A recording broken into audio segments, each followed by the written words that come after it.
বেশ কিছুদিন ধরে বিএনপি বুঝছে যে ইলেকশনের জন্য চাপ দিতে হবে, সেই জন্য বিভিন্ন ধরনের বাণী তারা দিচ্ছে।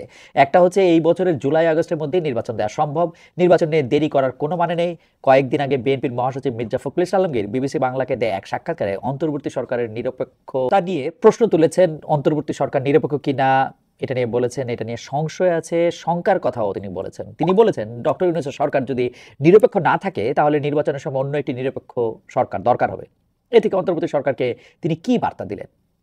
আমি মনে করি এটা কিন্তু বিএনপির একটা রাজনৈতিক চাল। আপনি দেখবেন এই যে ইউনূস সরকার সহ ইউনূস সরকার মানে ডক্টর মোহাম্মদ ইউনূস না, বাকি যেসব উপদেষ্টা আছেন তাদেরকে দেখলে বা ধরেন ইউনূস সরকারের যারা সমর্থক আছেন, এই যে বৈষম্য বিরোধী ছাত্র আন্দোলনের যে জাতীয় নাগরিক কমিটি আছে, তাদের কথা শুনলে মনে হয় নির্বাচনের কথা আসলেই তাদের গায়ে জ্বর আসে। তারা নির্বাচনটা দিতে চান না। নির্বাচনটা মনে হইতো আর কি কথা শুনলে যে যে তাদের আসলে নির্বাচনটা দেওয়ার ব্যাপারে তাদের একটু এটা আসে। ডক্টর মোহাম্মদ ইউনূস এটা বলতে চেষ্টা করলেন যে ভাই আমরা এখানে আসছি, নির্বাচন একটা দিব, আমাদের কিছু সংস্কার করা দরকার ছিল, আমরা কিছু সংস্কার করব, সংস্কার করে আমরা তোমাদেরকে নির্বাচন দিয়ে আমরা যাবো গিয়া। টাইমলাইনটা কি? টাইমলাইনটা হচ্ছে 2025 সালের ডিসেম্বর থেকে 2026 সালের আধা পর্যন্ত।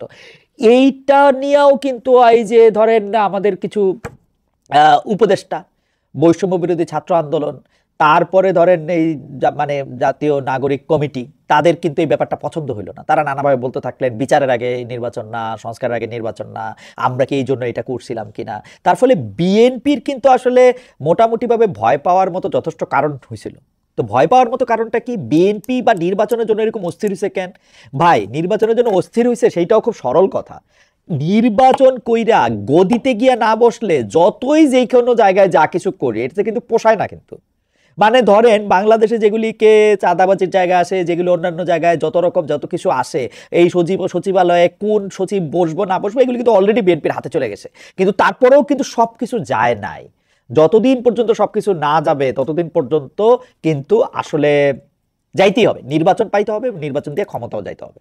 সেই জন্য আমি মনে করি এই যে মানে এই ইয়াটার কথা বলা যে আরেকটা নিরপেক্ষ সরকার লাগবে, এইটা বিএনপির একটা রাজনৈতিক চাল এবং বেশ ম্যাচিউর চাল বলে মনে হয়। বিএনপি বলতেছে যে আপনারা ইলেকশনটা ঠিক মতো দিতে পারবেন না, অর্থাৎ নির্বাচন ঠিকঠাক দিয়ে চলে যেতে পারাটাই এখন ইউনূস সরকারের সাফল্য হিসেবে বিবেচিত হবে। এখন এই সরকারের কেপিআই হয়ে দাঁড়াবে যে তারা ইলেকশন ঠিক মতো দিতে পারে কি পারে না এই প্রশ্নে, যেন তারা সরকারের রাস্তায় না হেঁটে সকল মনোযোগ নির্বাচনের দিকে দেয় এবং বলে যে আমরাই নিরপেক্ষ এবং ভালো নির্বাচন দিব। আরেকটা মজার ব্যাপার করছে, আওয়ামী লীগ আইসা এই বক্তব্যের সাথে তারা খুব একমত হয়েছে। আওয়ামী লীগও এখন একটা নিরপেক্ষ তত্ত্বাবধায়ক সরকারের সাথে, তত্ত্বাবধায়ক সরকারের অধীনে একটা নির্বাচন চায়। কি ইন্টারেস্টিং দেখেন যে আওয়ামী লীগ তো সারা জীবন এই কথা কয়ে আসলো, মানে 2014 সাল থেকে এই কথা কয়ে আসলো শেখ হাসিনা ছাড়া কারো অধীনে নির্বাচন করা সম্ভব না। এখনো এটাই চান ভাই, এক কথা তো এক মুখে 4-5 কথা কন কেন? জনাব মোহাম্মদ আরাফাত, আপনি একটা এই কথা আপনি বলেন নাই এর আগে শতবার যে শেখ হাসিনার অধীনে নির্বাচন হইতে হবে? এখন কে তত্ত্বাবধায়ক সরকার চান নির্বাচন করতে? শেখ হাসিনার অধীনে নির্বাচন চান? শেখ হাসিনার অধীনেই তো পৃথিবীর সবচেয়ে ভালো ভালো নির্বাচনগুলি হয়। 2014-তে হয়েছে, 2018-তে হয়েছে, 2023-এ হয়েছে। শেখ হাসিনার অধীনে নির্বাচন চান।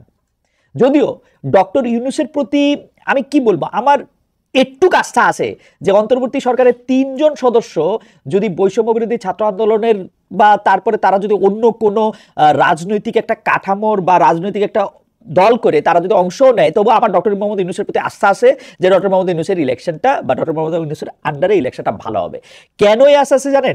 দেখেন এইখানে যারা উপদেষ্টারা আছেন, যেমন ধরেন সৈয়দ রেজওয়ানা হাসান কিন্তু মুখপাত্র হিসেবে বলছেন, কি বলছেন যে সৈয়দ রেজওয়ানা হাসান বলছেন যে যদি কেউ সরকারে আছে যারা, তারা যদি রাজনৈতিক দলে যাইতে চায় তাহলে তারা পদত্যাগ করা যাবে। এবং সবচেয়ে বড় কথা হইলো যে তারা কিন্তু নিজেরা ইলেকশনে দাঁড়াইতেছে না, মানে প্রধান উপদেষ্টার কথা আমি বলতেছি। আমরাও দীর্ঘদিন কইছি যে আপনি শেখ হাসিনা, আপনি যদি একটা ইলেকশনের সময় আপনি এই গভর্নমেন্টে থাকতে চান তাহলে আপনি দাঁড়ায়েন না ইলেকশনে, আপনি ইলেকশনের থেকে নিজের আলাদা করেন, আপনার দলের থেকে আলাদা করেন আপনি নিজেরে। সেটা তো করা হয় না। সুতরাং আমি মনে করি যে ডক্টর ইউনূসের প্রতি আমার এই আস্থা আছে। যদি এই ইলেকশন হয়, আরেকটা তত্ত্বাবধায়ক সরকারের আর দরকার নাই, এই ঝামেলা এই গ্যাঞ্জামের কোনো মানে হয় না। এবং আমি মনে করি যে ডক্টর ইউনূসের অধীনে একটা ভালো নির্বাচন হবে। এবং আমি মনে করি না যে ওই 3 জন ছাত্র যদি গিয়া একটা রাজনৈতিক দলে দেয় তাহলে তার পুরো ক্যাবিনেট পার্সিয়াল হয়ে যাবে। এই সরকারে আমি রাজনৈতিক সরকার না বলে মনে করি, এবং আমি মনে করি যে কোনো রাজনৈতিক উচ্চাভিলাষ নাই। এর ক্যাবিনেট মেম্বাররা সরকারে থাকা অবস্থায় রাজনৈতিক নির্বাচনে অংশ নিলে সেটা যে একটা কনফ্লিক্ট অফ ইন্টারেস্ট হবে। আমি আবার বলি যে এইটা মির্জা ফখরুল ইসলাম আলমগীর ঠিক মতোই পয়েন্ট আউট করছেন, কিন্তু আমি সৈয়দ রেজাউল হাসানের শুনছি যে উনি একদম ক্লিয়ার করছেন যে এটার মধ্যে থেকে আসলে তারা যদি রাজনৈতিক দল করে তারা আসলে সরকারে থাকবে না। কিন্তু এর প্রতিক্রিয়া জানাইতে গিয়া, এই বক্তব্যের প্রতিক্রিয়া জানাইতে গিয়া মাননীয় উপদেষ্টা মহোদয় জনাব নাহিদ ইসলাম, জনাব আসিফ মাহমুদ আরেকজন মাননীয় উপদেষ্টা এবং বৈষম্য বিরোধী ছাত্র আন্দোলনের নেতা জনাব হাসনাত আব্দুল্লাহ এবং জনাব সার্জিস আলম যেভাবে প্রতিক্রিয়া ব্যক্ত করছেন সেইটা নিয়ে আমাদের বেশি না 2-3টা কথা আসে। নাহিদ ইসলামের ফেসবুকে স্ট্যাটাসটা কোট করি। উনি বলতেছে বিএনপি মহাসচিবের নিরপেক্ষ সরকারের দাবি মূলত আরেকটা 1/11 সরকার গঠনের ইঙ্গিত বহন করে। 1/11 বন্দোবস্ত থেকে আওয়ামী ফেসিজমের উত্থান ঘটেছিল। বিএনপি মহাসচিবের বক্তব্যের সামনে আরেকটা 1/11 সরকার, সংসদীয় সংখ্যাগরিষ্ঠতা ও নতজানু পররাষ্ট্রনীতির ধারাবাহিকতা এবং গুম খুন ও জুলাই হত্যাকাণ্ডের বিচার না হওয়ার আলামত রয়েছে। কোটেশন শেষ। খেয়াল করেন সব কথা কিন্তু কয়ে ফেলেছে, এর মধ্যে কি কি আছে সে সব কথা কিন্তু কইছে, যে কোনটা কোনটা আছে, গুম খুন আছে, নতজানু পররাষ্ট্র নীতি আছে, 1/11 সরকার, সংসদীয় সংখ্যাগরিষ্ঠ ইত্যাদি আছে। অর্থাৎ যা মানে মানে মানে প্রথম কথা 1/11 সবচেয়ে ওয়ার্স সাফারার ছিল হচ্ছে বিএনপি। এখন বিএনপির যদি বলে যে 1/11 মতো আর একটা সরকার সে আনতে চাইতেছে, তাহলে সেইটার থেকে হাস্যকর আর কোনো কথা হইতে পারে না। এখন কইতে পারে যে 1/11 সময় আওয়ামী লীগের যে অবস্থান ছিল এরকম একটা 1/11 করে বিএনপির সেরকম একটা অবস্থান চাই, তাহলে একটা আলাদা কথা। কিন্তু আমার কাছে মনে হয় যে এই এই এই এই এই তুলনাটা আমার কাছে মনে হয় না যে খুব একটা ভালো তুলনা হয়েছে। এবং জনাব নাহিদ ইসলাম কথা নাই বার্তা নাই যেভাবে একটা 1/11 তুলনাটা আনলেন, এটা আমার মতামত যে 1/11 দুইয়া যদি কোনো সময় কোনো 1/11 বাংলাদেশে আসে, এইটার উস্কানিটা বা এইটা কোত্থেকে এইটা শুরু হয়েছে, এই শুরুর দিকের যে কতগুলি চ্যাপ্টার থাকে না, কতগুলি ফ্যাক্টর থাকে না, এটার মধ্যে এই নাহিদ ইসলাম সাহেবের এইটা বিবেচিত হইব। ভাই আপনারা ইলেকশন দিতে কইলে আপনারা ইলেকশন দেন না, দিবেন যে এইটার ব্যাপারে আপনারা আরেকটা কথা কন, আগে সংস্কার, আগে বিচার, এর জন্য আমরা এটা করি নাই, আমাদের নতুন রাজনৈতিক বন্দোবস্তের কথা ছিল, সেগুলো আপনারা বলবেন। তো বিএনপি এটার মধ্যে থেকে ভয় পাবে না? বিএনপি এটার মধ্যে থেকে এটার মধ্যে কথা কবে না? আমাদের আমাদের আমাদের আমাদের মনে আছে যে 2015 সালে বেগম খালেদা জিয়ার প্রেস সচিব ছিলেন মারুফ কামাল খান, যে সময় তার দ্বিতীয় পুত্র জনাব আরাফাত রহমান কোকো মারা যান। সেই সময় কয়েক বছর আগে মানে এই কোকোর মৃত্যুবার্ষিকীতে দেয়া জনাব মারুফ কামাল খানের একটা স্ট্যাটাস কোট করি। সেই সময় থেকে ম্যাডাম জিয়া সহ আমাদের সকলকে ওই অফিসে 3 মাস ধরে অন্তরীণ করে রাখা হয়। এক পর্যায়ে বিদ্যুৎ, গ্যাস, ফোন ও ইন্টারনেট সংযোগও বিচ্ছিন্ন করা দেওয়া হয়। তখন আওয়ামী লীগ এবং তাদের সমর্থক হরেক রকম সংগঠনের লোকজন প্রায় রোজ এই অফিস ঘেরাওয়ের নামে হামলা চালাবার মহড়া করত, নানান রকম হুমকি দিত, ভয়ভীতি দেখাতো। আর ম্যাডাম জিয়া সহ ভেতরে আটক আমাদের অনেকের বিরুদ্ধেই নিয়মিত বিভিন্ন স্থানে রাস্তায় সহিংসতা চালাবার সম্পূর্ণ মিথ্যা অভিযোগে মামলা দায়ের করা হচ্ছিল। কোটেশন শেষ। নয়াপল্টনে বিএনপির অফিসে কোকোর মৃত্যুবার্ষিকী উপলক্ষে দোয়া মাহফিলের আয়োজন করা ছিল। সেখানে মির্জা আব্বাস বলেছেন 1/11 ভয়াবহ পরিণতি বিএনপির চেয়ে বেশি কেউ ভোগ করেনি। বিএনপির প্রতিটি নেতাকর্মী থেকে শুরু করে দলের চেয়ারপারসন বেগম খালেদা জিয়া পর্যন্ত 1/11 নির্মম রোষানলে পড়েছিলেন। কোটেশন শেষ।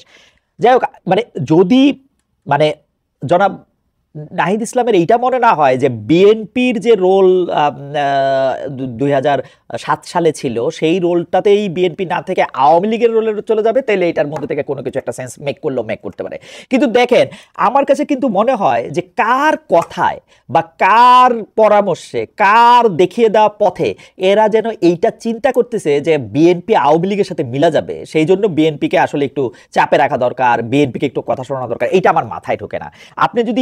আপনি যদি খেয়াল করেন যে মানে এত কিছুর পর বিএনপি আওয়ামী লীগের সাথে আঘাত করতে চাচ্ছে, এরকম একটা ইঙ্গিত যে আমাদের উপদেষ্টা মহোদয়রা অর্থাৎ মানে জনাব নাহিদ, জনাব আসিফ এবং আমাদের ছাত্র নেতা জনাব হাসনাত সার্জিসরা যে এটা দিতেছেন, এটা আমার কাছে একটা অসম্ভব বিষয় লাগে। দেখেন তারেক রহমান দেশ ছাড়া হয়েছেন আওয়ামী লীগের কারণে, খালেদা জিয়াকে তো জেল তো খাটানো হয়েছেই, এবং সেই জেল খাটানোটার পরেও আমি যেটা দেখি যে দেখেন এই এই এই 1 বছরের মধ্যে, এই 1-1.5 বছরের মধ্যেও এই আওয়ামী লীগের সভানেত্রী শেখ হাসিনা যে খালেদা জিয়া সম্পর্কে যেসব কথা বলছে সেগুলো আপনাদের মনে পড়ে? সেসব কথা আসলে জনসমক্ষে উচ্চারণ করা যায়? একটা মানে এইসব কথাগুলি কেউ কোনোদিন বলতে পারে? মানে এইটা কি বিএনপি এখন কি স্বার্থে, মানে কোন জায়গা থেকে এখন আওয়ামী লীগের সাথে মিলে যাবে এইটা এইটা এইটা এইটা মনে হইতে পারে?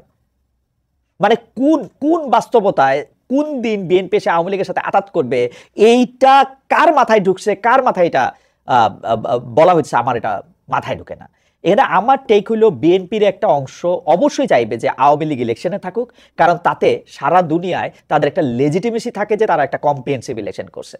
বিএনপি কিন্তু নির্বাচন চাওয়ার পাশাপাশি তাদের লোকদের কে, আমার ধারণা, আমার সাথে তো আর বিএনপির কথা হয় না, কিন্তু তাদের লোকদেরকে স্পেসিফিক ইনস্ট্রাকশন দিছে যে আওয়ামী লীগের নেতৃবৃন্দকে আওয়ামী লীগের লোকজনের বিরুদ্ধে মামলা দেওয়ার জন্য। মামলা দিয়ে তারা মোটামুটি এখন ঠিকানা ছাড়া আছে, তারা কিন্তু নিজেদের গ্রামে দেশে থাকতে পারছে না। আওয়ামী লীগ যদি এখন স্থানীয়ভাবে ইলেকশনও করে, সেই ইলেকশনের ক্ষেত্রে কয়জন আওয়ামী লীগের লোকজন অংশ নিতে পারবে বা আদৌ আওয়ামী লীগ অংশ নিবে কিনা, মানে আওয়ামী লীগের ব্যাপারটা দেখেন। 2014-এর পর থেকে শেখ হাসিনার অধীনে ছাড়া অন্য কোনো ইলেকশন তারা করবে কিনা, করতে পারবে কিনা, সেটা তো পরের ব্যাপার। তারপরেও তাদের লোকেরা আসলে এটার মধ্যে অংশগ্রহণ করতে পারবে কিনা সেটা আরো পরের ব্যাপার। তার চেয়েও বড় ব্যাপার হচ্ছে যে তাদের আসলে কতটা জনপ্রিয়তা রয়েছে এখন, কতটা কতটা ইয়া রয়েছে। তো বিএনপি তো ভালো, বিএনপি তো এখন আওয়ামী লীগের সহ ইলেকশন করতে চাইবে একটা কম্প্রিহেনসিভ ইলেকশন করার জন্য, সারা দুনিয়ারে দেখানোর জন্য যে আমরা আমরা আমরা আমরা আমরা সবাই নিয়ে একসাথে